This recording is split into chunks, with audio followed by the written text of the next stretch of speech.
Welcome to the P.A.S. Report podcast. If you're tired of censorship, outraged by government abuses, and thirsty for real insights, then you're in the right place. Get ready, because here, the fight for freedom never ends. Here's your host, Professor Nick Giordano.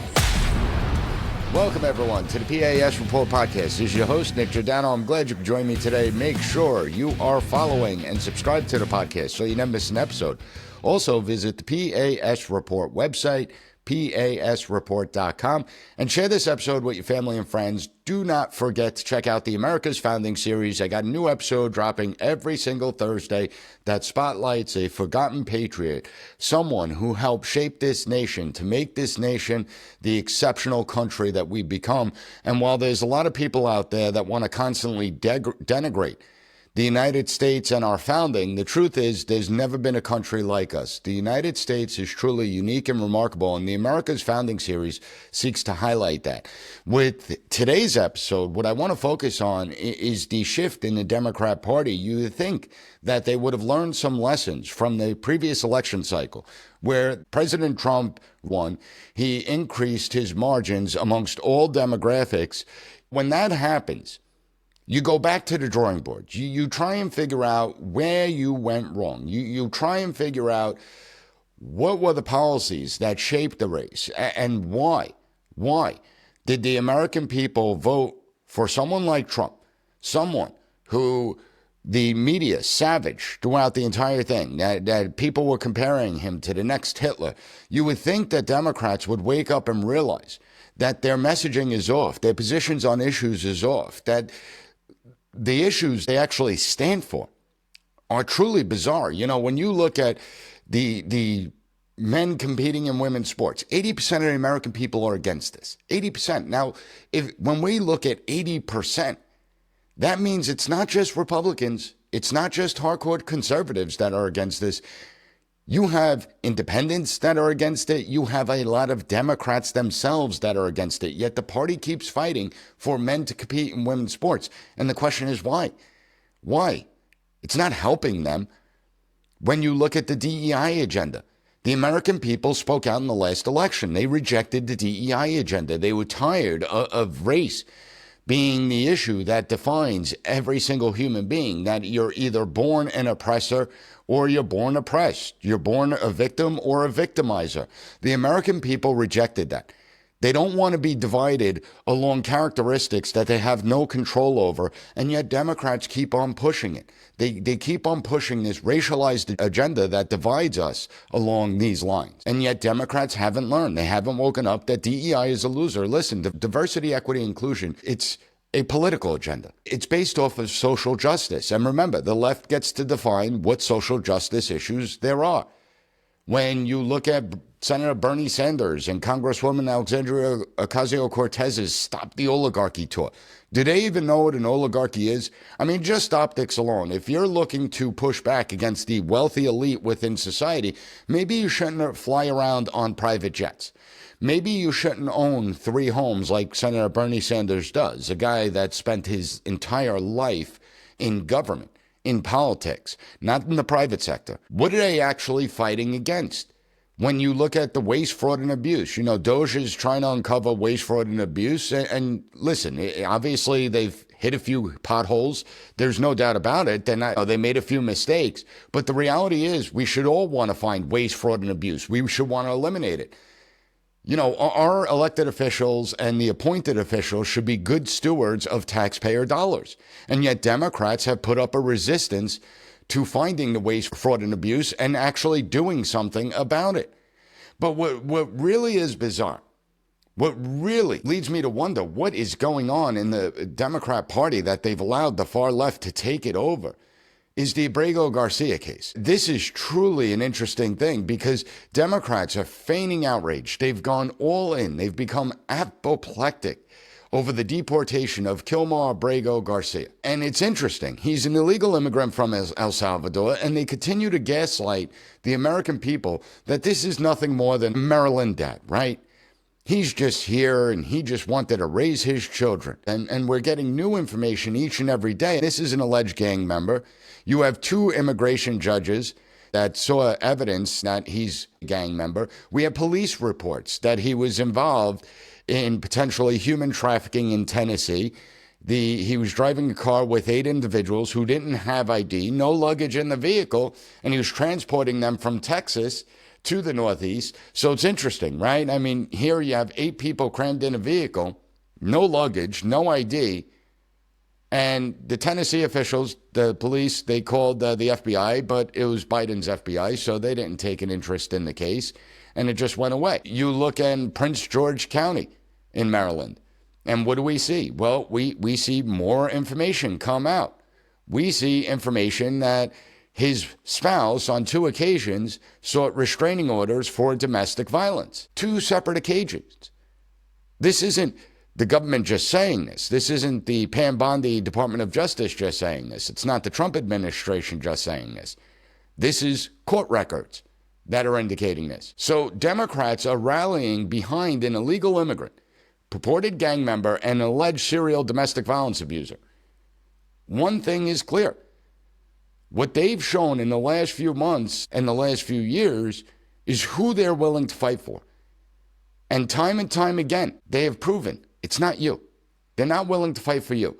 See, the reality is when we're looking at this Abrego Garcia case, when we look at his MS-13 ties, the domestic violence allegations against him, how Democrats try and legitimize this guy is beyond me. Not for nothing, but you could have made a legitimate procedural argument by stating he was not supposed to be sent to El Salvador, that the judge, the immigration judge on the appellate level, issued a withholding order that he couldn't be sent to El Salvador.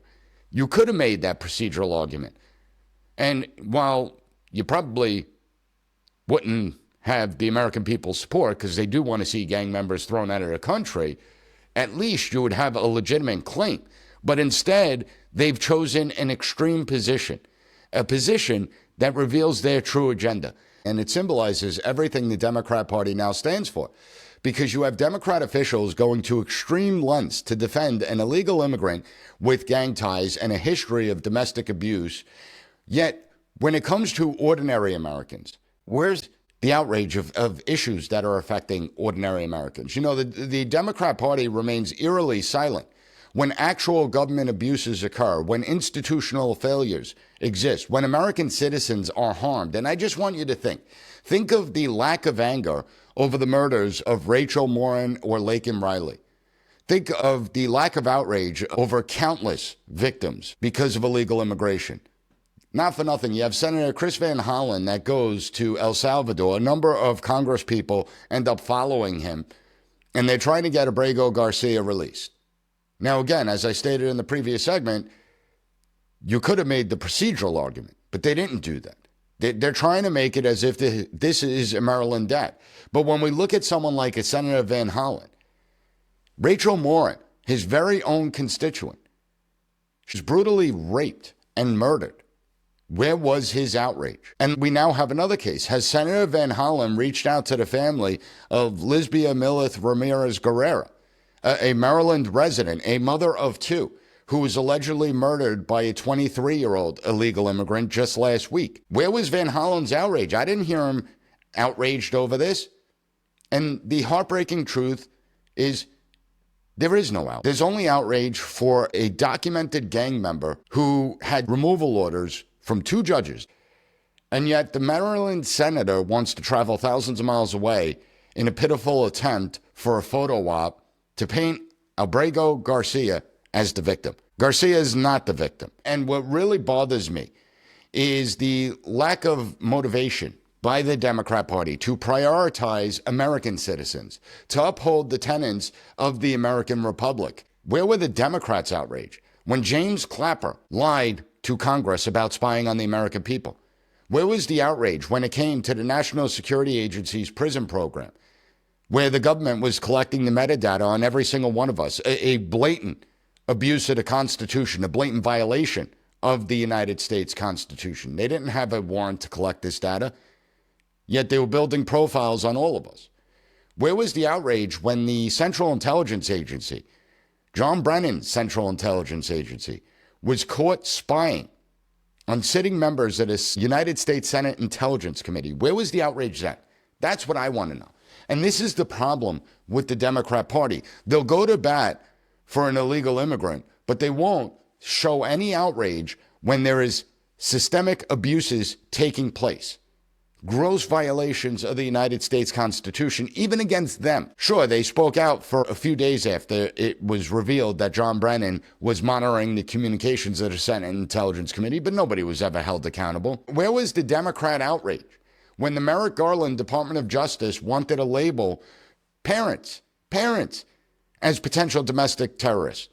We had the National School Boards Association requesting that the Department of Justice investigate parents under the Patriot Act, a bill supposed to be used to target groups like Al-Qaeda and ISIS. Now they want to use it against parents. Where was the outrage to protect parents who were upset at what their children were learning in schools, who were upset that their kids were left out of school for 2 years in some cases?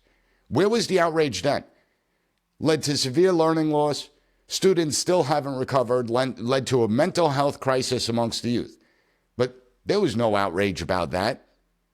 Or what about when the FBI developed the Richmond product, an intel product designed to paint Catholics as domestic terrorists, as domestic violent extremists, all based on the Southern Poverty Law Center's analysis, right? It wasn't even analysis from the FBI.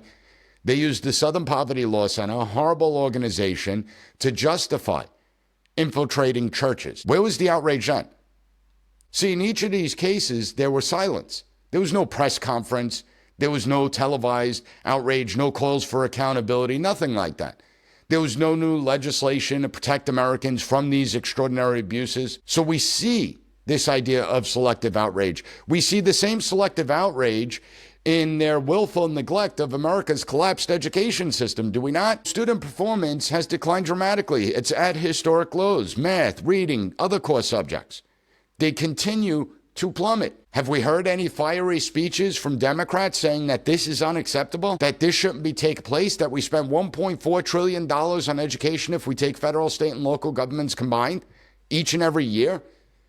And what have we witnessed throughout that time period? We've only witnessed decline. Where's the outrage? Instead, they want to stage photo ops at the Department of Education. Congresswoman Maxine Waters trying to storm the Department of Education because she's worried about DOGE cuts. They want to double down on a very system that has failed our children, that has failed the students in this country. And they would rather protect the teachers' unions. They'd rather protect a failed bureaucracy than protect the millions of Americans, the millions of students who will go through this failed system each and every year and who will be left behind by this failed system, a system that no longer prioritizes learning. So these people are showing exactly who they serve, and it's not you. It appears that when government institutions fail, we the people are the ones that suffer, but they don't care. Democrats are looking the other way, and their outrage is not reserved for the victims of crime. Their outrage is not reserved for the crumbling schools or a bloated bureaucracy that has routinely abused its power. It's reserved for lawbreakers like Abrego Garcia, that they could parade around as nothing more than political martyrs to advance their narratives. And they will go all in to defend individuals and a bureaucracy, no matter how incompetent, no matter how corrupt, no matter how unaccountable it is. They need to remember that they are there to serve the American public. They need to understand what public servant truly means. They exist to serve us, not the government, not the criminals, and certainly not illegal aliens. But the crazy part is, it's not just limited to elected officials and Democrat activists. That's the insane part. Now, I want to explore how the ideological fanaticism of the left that we've been discussing is no longer limited to just the politicians or partisan activists. It's actually gone far beyond that. It's infiltrated just about every aspect of the bureaucracy, including the judicial branch of government that should represent impartiality, that should represent fairness, that should represent the rule of law. Specifically, I'm talking about activist judges, individuals entrusted with interpreting and upholding our laws who have now shockingly become active participants in defying those laws, breaking those very laws. And I want you to consider the troubling case of a former New Mexico judge, Joel Cano. Cano was recently forced to resign from the bench in disgrace, and he was subsequently arrested by federal authorities. Now, according to reports, Cano harbored an alleged gang member on his property. This gang member has been linked to the violent group TDA from Venezuela. He's been linked to violent criminal activity, and I want you to think about that. A sitting judge tasked with protecting public safety, administrating justice, is now allegedly protecting someone directly tied to violent crime. This isn't just judicial misconduct. It goes beyond that. It's a betrayal of public trust. A judge's robe is supposed to symbolize fairness, neutrality, and the law itself. And when a judge chooses to ignore or actively violate the law, the entire system suffers. Confidence in our legal institutions is eroded, and citizens begin to rightfully question what is going on. Is justice truly blind? And we know it's not. We know it's selectively applied based on ideological sympathies. And these left-wing judges, they rule by what they want the policies to be. Unfortunately, Cano isn't alone in this disturbing trend. I mean, he posted pictures holding firearms with the violent TDA gang member. Really bizarre, but it's not just him. Just last week, you had Judge Hannah Dugan from Wisconsin, who made national headlines after being arrested by the FBI. Federal authorities charged Judge Dugan with obstruction of justice, intentionally misleading federal agents, detaining an illegal immigrant. ICE had a warrant for this individual. And I want you to think about this for a moment. A judge knowingly obstructed federal law. She tried to keep this case off the public record because she didn't want federal authorities. She didn't want the ICE agents to be able to detain him when he left the courthouse. This wasn't some procedural dispute or legal technicality. She was explicitly helping an individual illegally in this country where ICE had a warrant to detain this individual. She was helping him evade immigration enforcement. It's a bizarre case. She helped this individual escape through a back door. Now, ICE agents ultimately caught him because they had the courthouse surrounded. But this isn't activism. This is criminality. And just so everyone's aware, because you have people like Senator Klobuchar coming out saying, we've never seen anything like it. This is not normal. No, it's not normal that you have judges protecting illegal immigrants. That's not normal. It's not normal that judges are knowingly breaking the law to help illegal immigrants, criminal illegal immigrants, evade ICE. That's not normal. Arresting a judge is normal if the judge is violating a law. It really is bizarre. And it points to a much deeper, more pervasive issue. Judge who has to remain above politics. They're now choosing sides. We've seen all the injunctions against this administration when we look at it. We're talking that President Trump, if we take his first term and now his second term, if we look at all the injunctions issued over the course of the last 100 years, 80% of them are against the Trump administration. Judges willing to risk their careers, their reputations, and even their freedom, because their ideology is more important than the oath they took. And that's why I say it's fanaticism. It's not just political opposition. It's not just resistance to Trump. And just so everyone's aware, another federal judge actually signed off on the arrest of Judge Dugan. When you have judges trading their impartiality for activism and knowingly breaking the law in the process, that goes beyond political disagreements. And the judiciary has become compromised. Well, when it becomes compromised, we all suffer because of that. The strength in America lies in consistency, but we haven't seen consistency in decades. Cases like Judge Joel Cano's or former Judge Joel Cano's and Hannah Dugan, they undermine the trust. They send a message to ordinary citizens that the law is not really important, that how the judge believes politically, that's more important. It's insane when you look at what's going on. And make no mistake, This isn't about just two isolated cases of these judges. These incidents reflect a growing fanaticism within our institutions, one that believes it can ignore the laws it disagrees with and subvert justice in service of a political ideology. They want to throw out the results of the 2024 election. That's what it comes down to. They don't like the way the American people came out and voted, and so they believe that since they're the guardians, the self-anointed guardians of democracy, that they get to decide for us. And that's why they're willing to subvert justice. As citizens, we cannot allow that to happen. We cannot allow this erosion to continue unchecked, and we have to demand accountability. When I was in emergency management at the New York State Office of Emergency Management, my boss ultimately was the governor's office. Did I agree with everything that Governor Cuomo was putting out there? No, I did not. Obviously, politically, I was the exact opposite of Emperor Cuomo. But I had a job to do. It wasn't about my political ideology. It wasn't about me pushing my conservative beliefs in the office I was in. It was about emergency management. Unfortunately, we have too many people in the federal bureaucracy that have been corrupted, and hungry for power. And what they seek to do undermines our entire framework, the entire United States of America. It cannot be allowed. It cannot go unpunished. Because understand, anything one party does when they're in power, the other party could do when they're in power. This is why I say that it's the federal bureaucracy itself that's the problem. President Trump is one person in a moment of time. The bureaucracy existed before him. The bureaucracy will exist after he leaves office. And when we see judges and prosecutors, elected officials thumb their nose at the entire system, when we see this ideological corruption and it continues to be ignored, that's a big problem.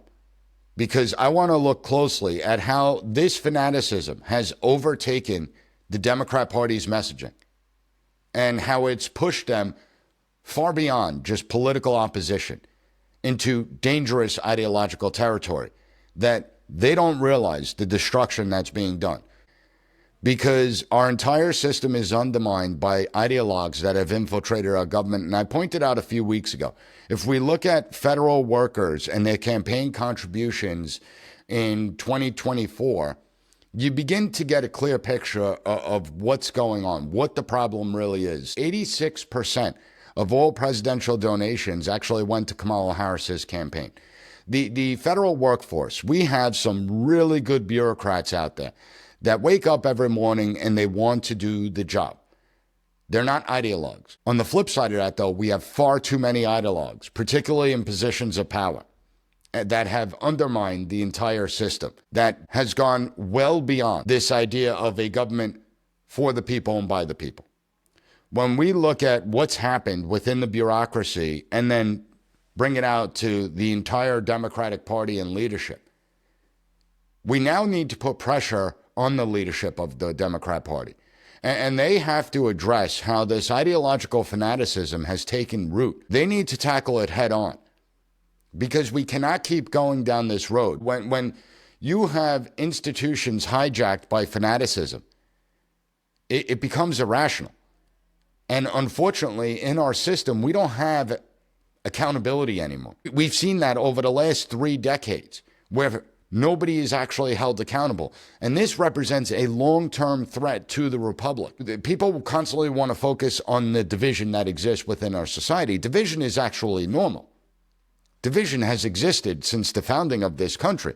In any free society, there's always going to be division. If you want unity, as I always say, go to North Korea, you'll find unity. Go to China, you'll find unity.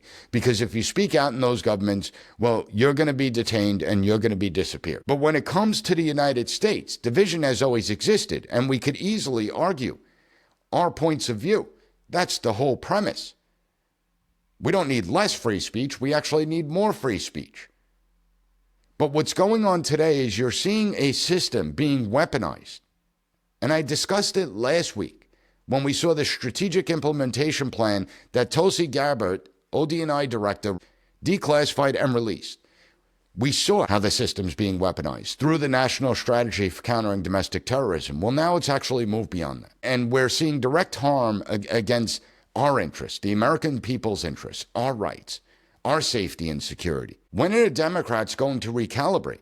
And we could say, well, this is what the elections are for. That when you have elections, it sends a message. And if Democrats keep going down this road, well, the Democrat Party will cease to exist. I wish I shared that optimism, but I don't necessarily share it because there's too many Americans that don't care. There's too many Americans that just don't participate in the system. There are too many Americans that ignore these abuses. And so what's really going to happen?